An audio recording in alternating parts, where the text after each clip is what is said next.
कैलाश पर्वत की अद्भुत कथा। कैलाश पर्वत पर भगवान शिव गहरी समाधि में लीन थे। माता पार्वती अपने महल में बैठी थी और उनके दोनों पुत्र भगवान गणेश और भगवान कार्तिकेय आंगन में खेल रहे थे। भगवान गणेश शांत स्वभाव के, बुद्धिमान और धैर्यवान थे। कार्तिकेय तेजस्वी, वीर और अत्यंत पराक्रमी थे। दोनों भाइयों में बहुत प्रेम था, लेकिन कभी कभी यह प्रेम प्रतियोगिता में बदल जाता था। कार्तिकेय अपने मोर पर सवार होकर आकाश में उड़ रहे थे। गणेश जी अपने छोटे से मूषक पर बैठे मुस्कुरा रहे थे। कार्तिकेय ने हंसते हुए कहा, भैया गणेश, आपका वाहन तो बहुत छोटा है। गणेश जी ने मुस्कुराकर उत्तर दिया, भाई, गति से अधिक महत्वपूर्ण बुद्धि होती है। कार्तिकेय बोले, लेकिन संसार में वही महान कहलाता है जो सबसे तेज और सबसे शक्तिशाली हो। दोनों भाइयों की बात धीरे धीरे बहस में बदल गई। माता पार्वती ने यह देखा तो वे मुस्कुराईं। उन्होंने सोचा कि आज दोनों को एक महत्वपूर्ण शिक्षा दी जाए। उसी समय भगवान शिव समाधि से बाहर आए। उन्होंने दोनों पुत्रों को अपने पास बुलाया और बोले, तुम दोनों ही अद्भुत हो। भगवान शिव बोले, जो सबसे पहले पूरे ब्रह्मांड की परिक्रमा करके वापस आएगा, वही श्रेष्ठ कहलाएगा। कार्तिकेय तुरंत अपने मोर पर बैठ गए। गणेश जी वहीं शांत बैठे रहे। उन्होंने धीरे से कहा, माता पिता से बढ़कर इस संसार में कुछ नहीं। गणेश जी ने भगवान शिव और माता पार्वती की 7 बार परिक्रमा की। भगवान शिव प्रसन्न होकर मुस्कुराए। माता पार्वती की आंखें प्रेम से भर गईं। कार्तिकेय पूरी सृष्टि की यात्रा करके लौटे। उन्होंने कहा, पिताश्री, मैंने संपूर्ण ब्रह्मांड की परिक्रमा कर ली। भगवान शिव बोले, पुत्र, गणेश पहले ही विजयी हो चुके हैं। कार्तिकेय चौंक गए। माता पार्वती ने कहा, जिसने माता पिता को ही संपूर्ण संसार माना, उसने वास्तव में पूरे ब्रह्मांड की परिक्रमा कर ली।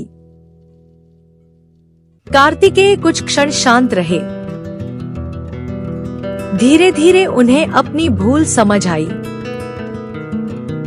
वे गणेश जी के पास गए और उन्हें गले लगा लिया। उस दिन दोनों भाइयों ने समझा कि केवल शक्ति ही महानता नहीं होती, बुद्धि और भक्ति भी उतनी ही महत्वपूर्ण है। कुछ समय बाद देवताओं पर एक बड़ा संकट आया। तारकासुर नामक राक्षस अत्यंत शक्तिशाली हो गया था। भगवान शिव ने गंभीर स्वर में कहा, उसका अंत केवल मेरा पुत्र कार्तिकेय ही कर सकता है। कार्तिकेय ने प्रण लिया कि वे देवताओं की रक्षा करेंगे।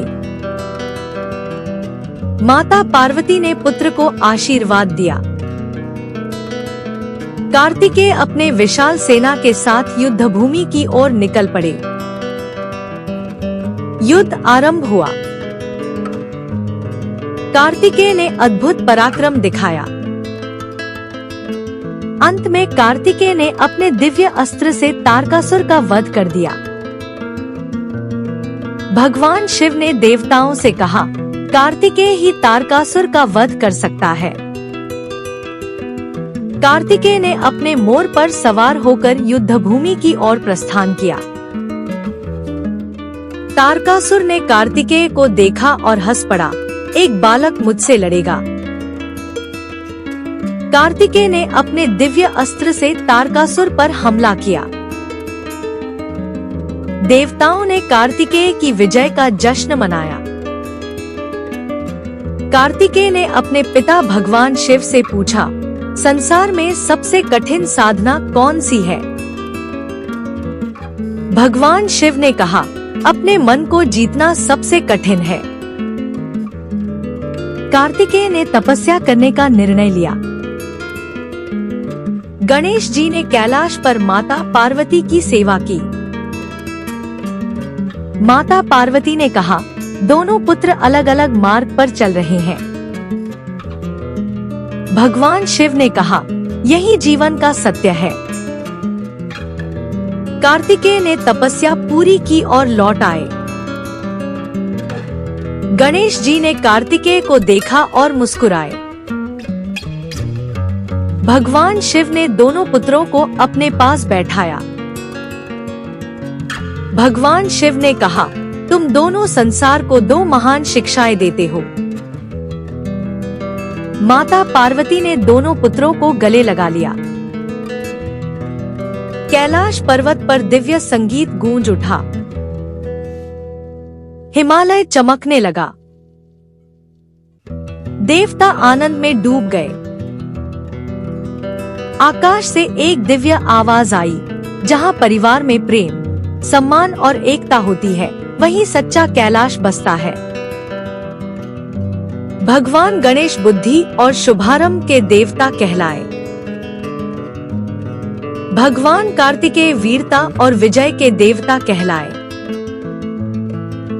माता पार्वती मातृत्व और शक्ति का स्वरूप बनी।